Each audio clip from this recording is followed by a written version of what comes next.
Hello guys and welcome to this 11th lecture on our course currently running, and today we are going to discuss special matrices, and I am going to give you the complete theory of special matrices, the tricks and the things which we can use for solving problems based on eigenvalues and eigenvectors of special matrices. So let's move on to the lecture. And yeah, those who are new to this lectures, I would recommend you to please uh, subscribe this channel for getting more updates and videos. So let's move to the lecture now. So the first kind of matrix which we must be discussing is the identity matrix. Okay, and if you take your identity matrix IN, is an n by n matrix, then can you predict what is a characteristic polynomial for this particular identity matrix? If you take all diagonal entries are 1, remaining all are zeros, then what will be your characteristic polynomial? Our characteristic polynomial was what? Determinant of a minus lambda I. Here a is again I itself, so you are going to get something like, I just denote the characteristic polynomial by chi a of x, or let me use as chi a of lambda, because I think we have been using lambda. So that is nothing but what? 1 minus lambda power n, right? See, one thing I want to say is that when we discussed the characteristic polynomial, we can write the characteristic equation like this also: determinant of lambda I minus a equal to 0 also. This also is the characteristic polynomial. It's not going to affect our theory. Okay, so if I'm choosing in this fashion, I can write my characteristic polynomial as lambda minus 1 whole power n. Okay, so but we have been using this particular notations, so I think I will follow this. So now here you can see we have our characteristic polynomial as 1 minus lambda into 1 minus lambda etc. into 1 minus lambda, and characteristic equation will be this equal to 0, right? Characteristic polynomial equal to 0, the whole thing becomes a characteristic equation. So here you can see lambda is 1 1 1 etc. 1 n times. That means in this case our eigenvalues are what? The eigenvalues are 1 1 1 etc. 1 repeated n times.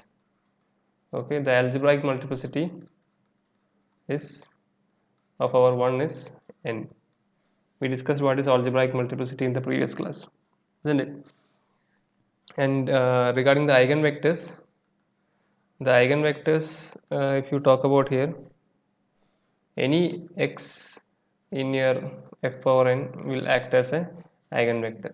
That means if you take I to be an identity, say a 3 by 3 matrix you take, then if you are taking your matrix to be as entries from the field f, if you take real numbers or if you take complex numbers, anything you can take, then if you take 3 by 3 matrix, any vector, like if I take 1 2 3, it's a vector from f3, or where f is I've taken as r, right?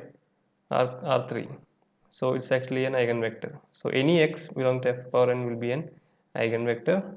Okay, and we have only one eigenvalue here. The algebraic multiplicity of 1 will be equal to the geometric multiplicity of 1, which will be equal to n. Okay, so this is also another property in this case you can keep in mind.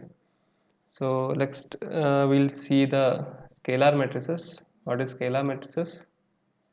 Scalar matrices are matrices of the form some k times in. In means identity matrix, and you can take your k from field f. Then you can think something like this: all the diagonal entries are k and remaining all entries are 0. See, when I have remaining all entries 0, I am putting a big 0. Okay, what I mean by that is remaining all entries here and here are zeros. So it's actually a scalar matrix. So obviously if you find determinant of if you find the characteristic equation here, what, just like our previous case, we are going to get what, k minus lambda whole power n. Okay, k minus lambda whole power n, and that means lambda is equal to k etc k n times. Is it clear? That means our eigenvalue k will have algebraic multiplicity n, also it will also have the geometric multiplicity also equal to n. Okay, and regarding the eigenvectors, if you want to find all the eigenvectors, it will be nothing but any non-zero x in f power n, just like the previous one when we took identity matrix. Just like that, any non-zero vector in f power n can be taken as a eigenvector.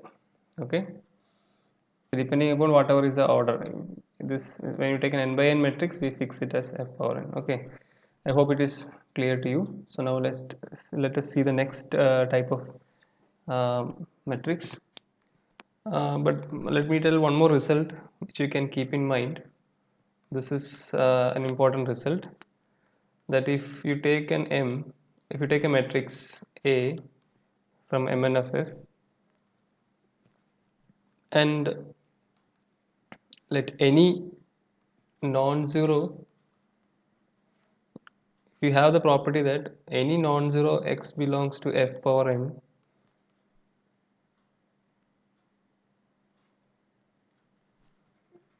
is an eigenvector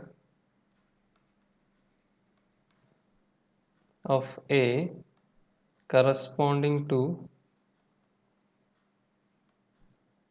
its eigenvalues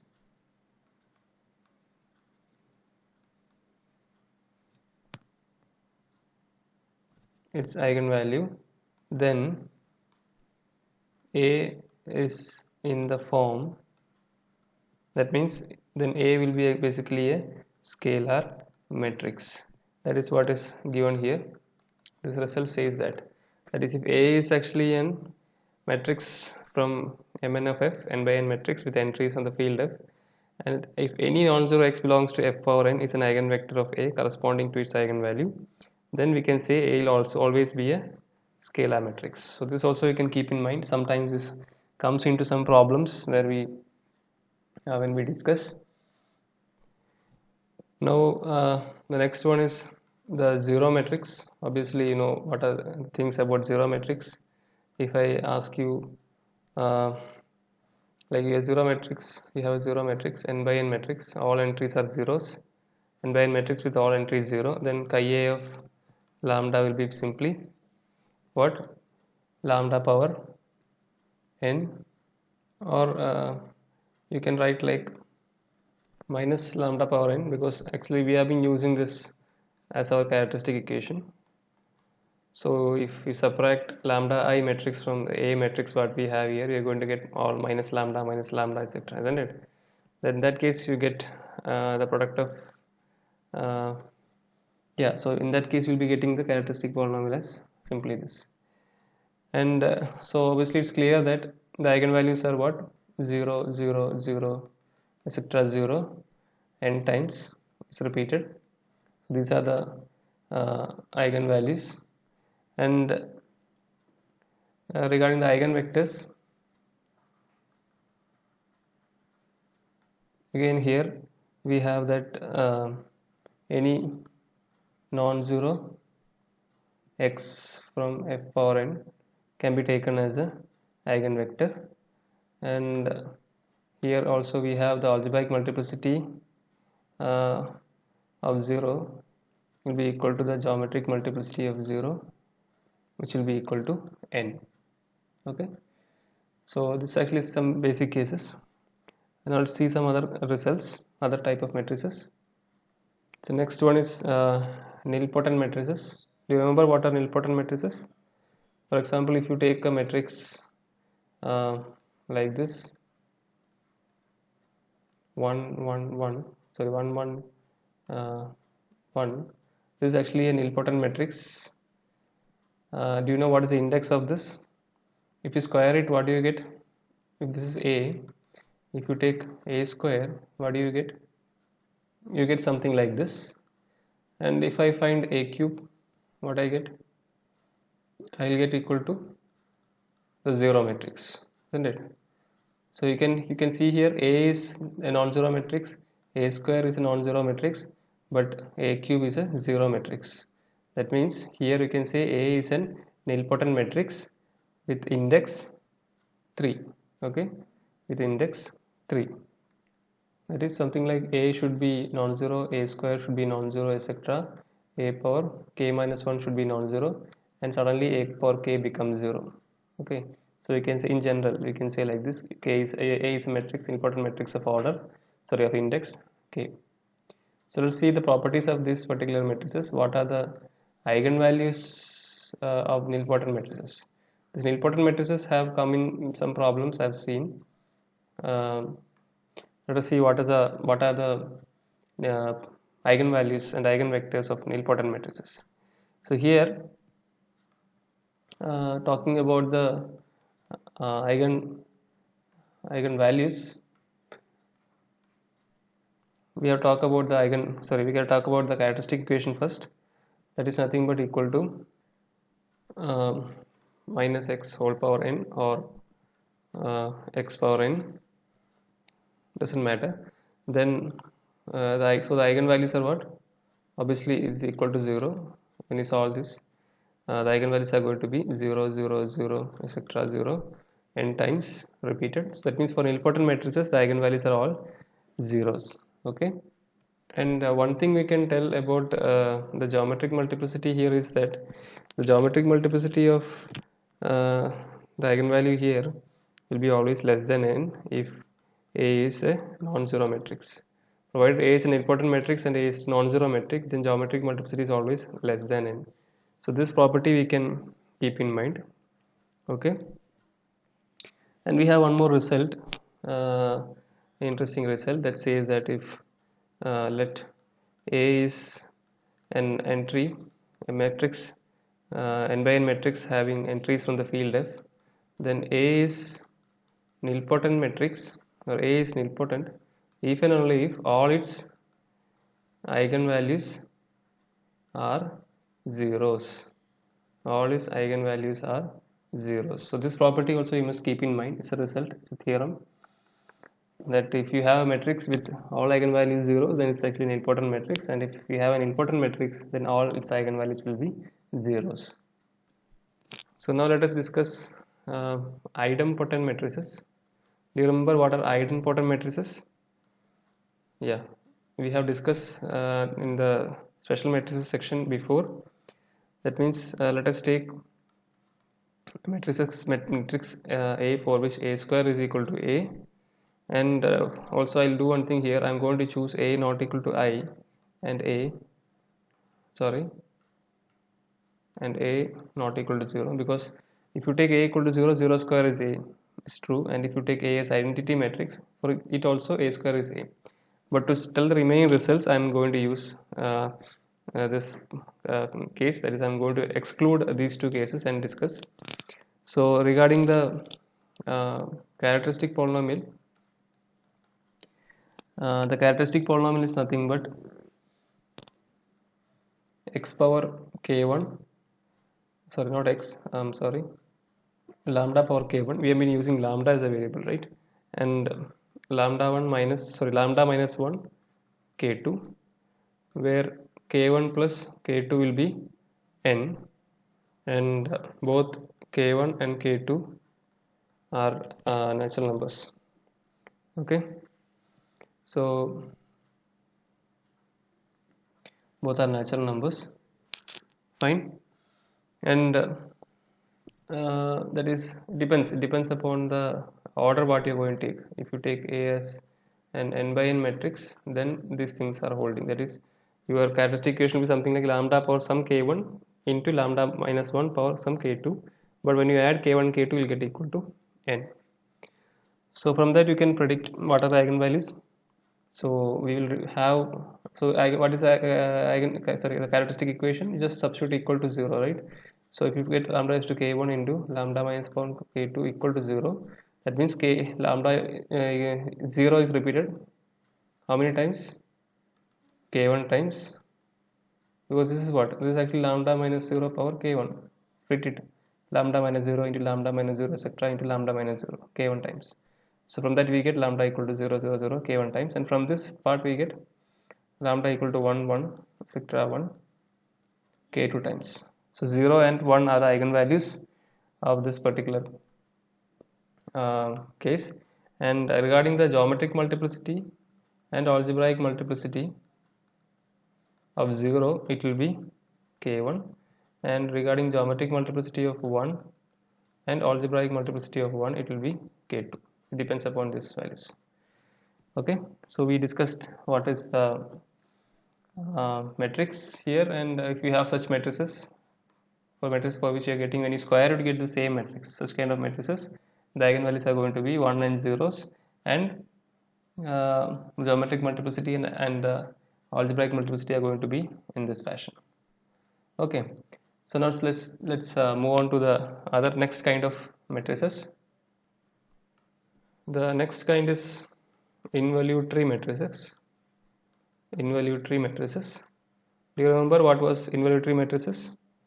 Yeah, matrices A, for which A square is equal to I, and let us take say A not equal to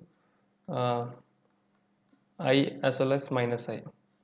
Just for denoting these results, I'm going to take A and A not equal to I n minus I, because if I take identity matrix I, if I square it, I'm going to get again I itself.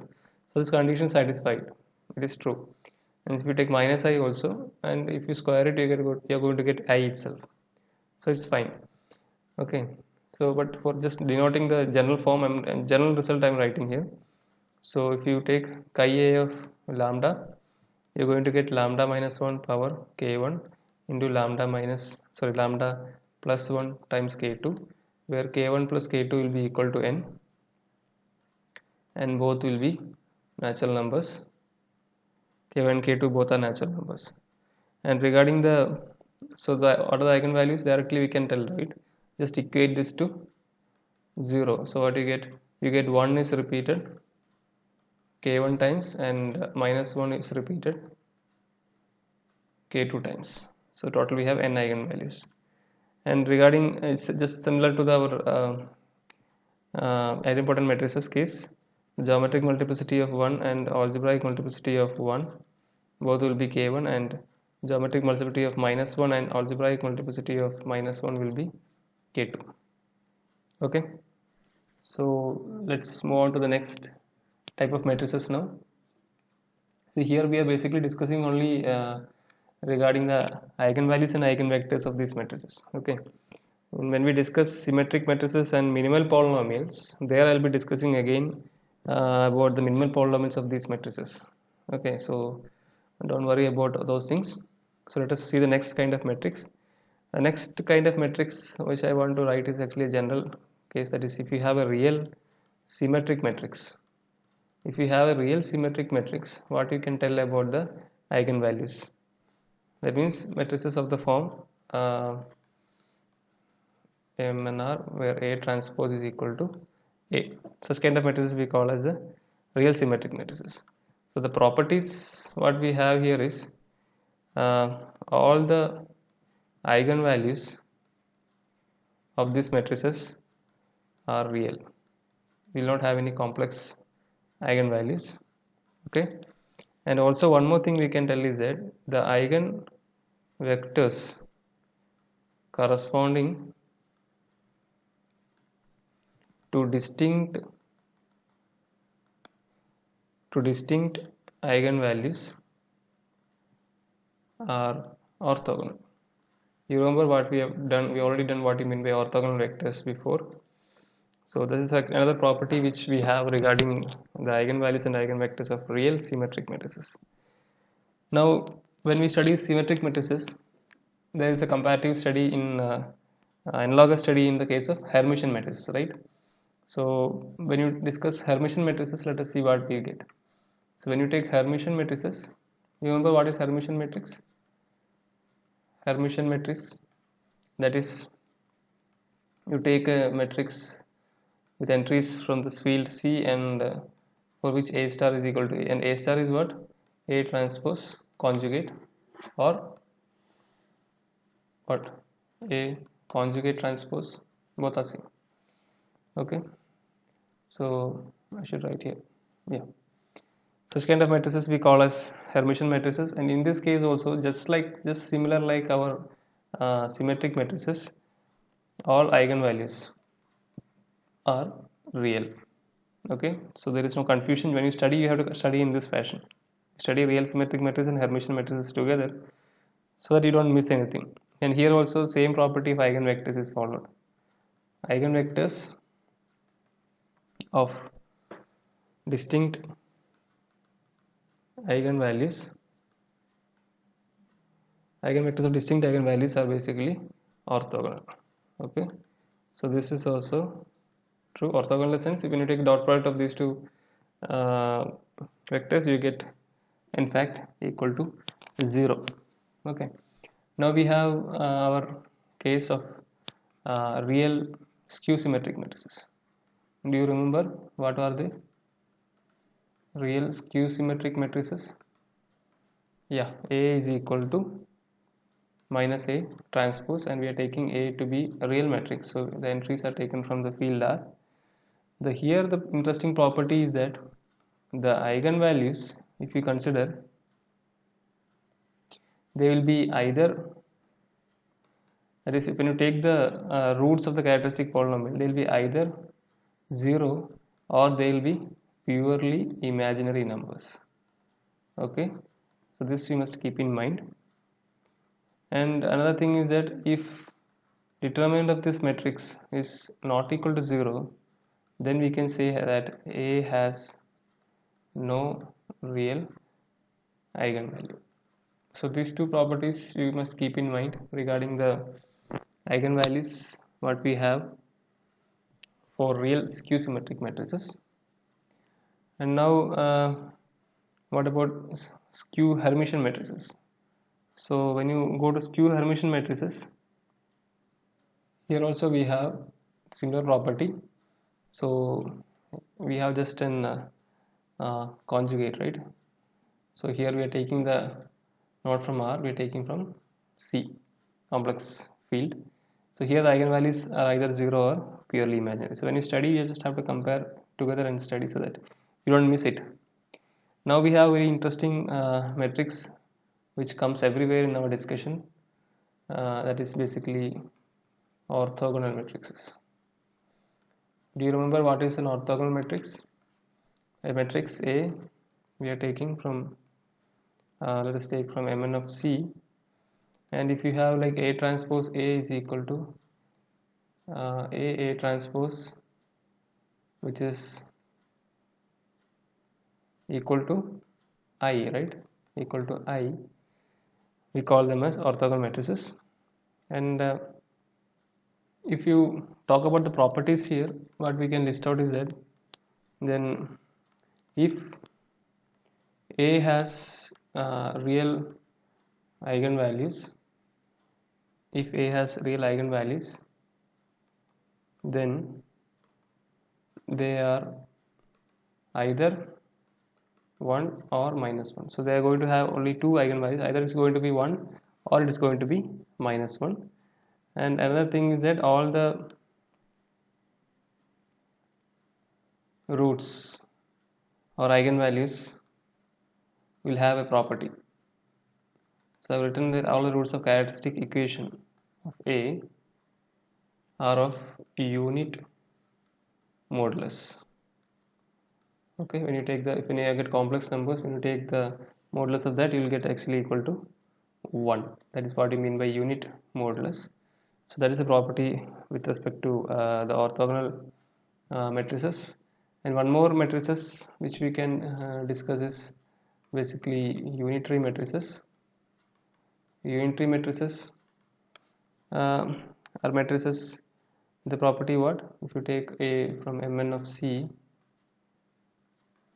they have the property that A star A will be equal to A star equal to I, A star is nothing but A transpose conjugate or A conjugate transpose.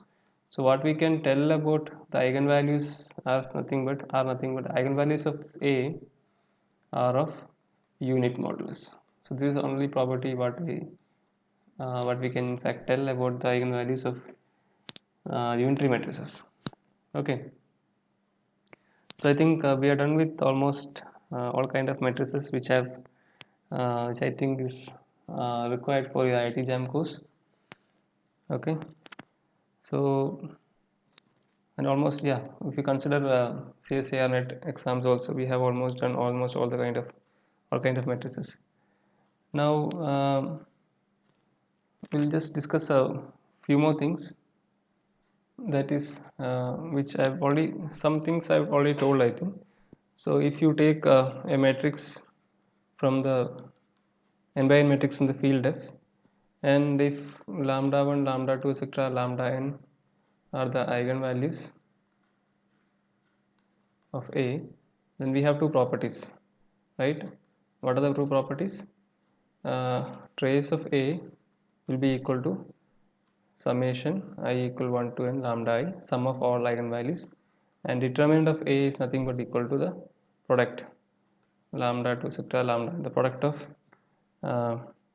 eigenvalues is nothing but the determinant of A. These two properties you have already seen. Now if you I'll give two more results other than this. First one is, that is, if A is an n by n matrix from the entries are from the field F, and if you take the complete row sums, if you get all the row sums are equal to one single constant k, then this k is actually an eigenvalue of the matrix A, and the corresponding eigenvector will be basically this, that is, an n by 1 vector will get with all the entries will be 1 1 1 1 like that. Okay, so this is one result which we can keep in mind. And another one is regarding our the maximal positive eigenvalue, which we call as the Perron root. So that is another result. So that is, if you have a matrix, a square matrix, so entries in the field F, and each element of the A is actually non-negative, and A is not equal to 0. Yeah, so let me take it as R, and A is not equal to 0, then A has a maximal positive eigenvalue, which is called the Perron root. So if your lambda is actually a Perron root of A, then you can see that lambda will always lie between two values. That is, you take all the row sums, okay, and just take the minimum of that, and you take all the row sums and take the maximum of that. Always the lambda will lie between those two. So if you remember, we have done one problem previous class, that is something like this. All the entries were 1 1 1 1, and you can see if you add all the entries you are going to get 4. So using the first result, I can say this is actually an eigenvalue, and the eigenvector, one of the eigenvector will be this one, all entries will be 1. And using the second result, I can say that the maximum eigenvalue, largest eigenvalue will be 4, because it will lie between, the Perron root will lie between the row sums. Here if you add all rows, you get 4 4 4 4, right? So the minimum of all row sums means minimum of all 4s, it is 4 itself, and less than equal to maximum of all row sums, again 4. So you get lambda max equal to 4. So this is another problem which we have done before. These two properties what I told is some general properties which you can use for some general problems. Okay, so this is an example for what we have done from our previous class. We found 4 was one eigenvalue, and we found that other 3 eigenvalues are zeros using the concept of nullity, right? So those who have not seen that, you just go back and see those lectures where we have very beautifully found the eigenvalues of this particular matrix, and it's in fact a nice problem where we can introduce the notion of nullity of a matrix and connect it to the algebraic multiplicity and geometric multiplicity of the matrices, right? So the algebraic multiplicity and geometric multiplicity of the eigenvalue 0 of that particular matrix, right? Okay, so that's all for regarding the special matrices and the eigenvalues and eigenvectors of those special matrices. So in the next class we'll be solving about problems from this section which are asked in IIT JAM questions. I think I have given you already the sheet, and from that sheet I'll be solving the remaining problems which come in this category, that is special matrices category. Okay, so see you then. and thank you for watching this video until end, and please subscribe the channel for getting more videos of this kind, and also please join the Telegram group down what I've given here, so that you can get more notes and more materials and more lectures regarding this course. Okay, thank you.